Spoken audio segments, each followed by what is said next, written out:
This man is waiting for the parliamentary authority to counter those threats. Ted Finn will eventually head up Canada's new civilian intelligence agency. It is no secret that the KGB and other security or intelligence organizations of a number of countries have traditionally been involved in Canadian affairs. I suppose the first big splash came when Guzenko came over to our side in 1945, and the whole spin-off from that, not only in Canada but throughout the Western world. The Hollywood treatment of the defection of Igor Guzenko from the Soviet embassy in Ottawa featured Dana Andrews in a rather heroic portrayal of the cipher clerk. The B-movie dramatized Guzenko's theft of embassy documents, which revealed a variety of Soviet spy projects, including acquisition of top-secret atomic research. It recounted the incredible difficulties Guzenko encountered trying to convince the police and the government that he and the documents were authentic. I tell you, the minister will not see you unless you tell me what you must understand, please. I cannot tell my business to anyone but the minister himself. The film climaxed with the last-minute realization by Canadian authorities that Guzenko did possess vital security information which bought the defector and his family protection and refuge in Canada. Most Canadians never saw the real-life Igor Guzenko. His public appearances until his death in Toronto last year featured a crude, homemade mask. While there's no question the chunky defector was something less than the Hollywood characterization, his defection to the West opened a new era in espionage. Well, Guzenko, I think, is an absolutely key figure in the history of counter-espionage, not only in Canada, but throughout the world, because he was the first important defector after the war.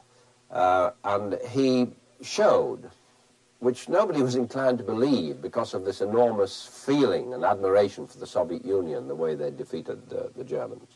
He was the first one to show that while our gallant Soviet friends were fighting against the Germans, they were also doing everything they could to undermine their allies in the way of subversion in the long-term hope of communizing the world. 20 Canadian citizens were charged with spy-related crimes revealed by the Guzenko investigation. 10, including the communist member of Parliament from Montreal, Fred Rose, were sent to prison. British and American courts prosecuted several spies of their own, uncovered by Guzenko. The Canadian public was stunned by Guzenko's revelations, and so was the Prime Minister. In fact, Mackenzie King's diaries later revealed it took him months to comprehend the full importance of the defection. The Guzenko affair marked a loss of innocence for the government, the RCMP, and the country. It also prompted the Mounties to expand the security service to lead the fight against the Cold War menace of espionage and subversion. When we return, a look at some of the pitfalls they encountered over the years.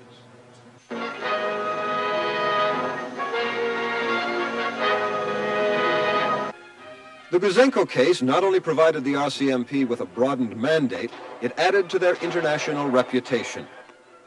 The romantically perceived red-coated lawman suddenly had a Cold War assignment to catch spies. My country's atomic bombardment of the American cities is planned to start as soon as our planes can deliver the guided missiles. We'll try, but we'll have to do something about that mounting. In real life, though, from the beginning, the force was uncomfortable with its dual role. It became increasingly obvious that officers from the uniformed side of the RCMP, who performed excellently as policemen, were often unsuited for the more complex assignments of counter-espionage and counter-subversion.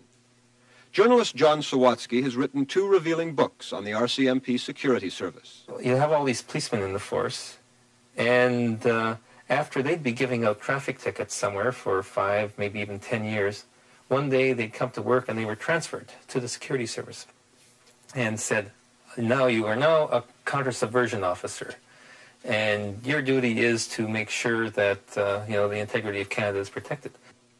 John Starnes writes spy novels these days, his latest just out. But for 3 years, he ran the security service, experiencing firsthand the frustrations of the RCMP hybrid. Law enforcement is totally different from for example, catching spies. Catching a criminal and you bring him to justice, but catching spies, you don't necessarily want to bring them to justice. Maybe the last thing you want to do. In the 50s, an internal RCMP study suggested that the security service be separated from the main body of the force, although kept under the authority of the RCMP commissioner. In the 60s, the Mackenzie Royal Commission recommended that a completely separate force be created. In the 70s, in the wake of the so-called FLQ crisis and the wave of RCMP wrongdoing which followed, the MacDonald Royal Commission recommended an entirely new civilian force, responsible to the Solicitor General and working under the close scrutiny of Parliament.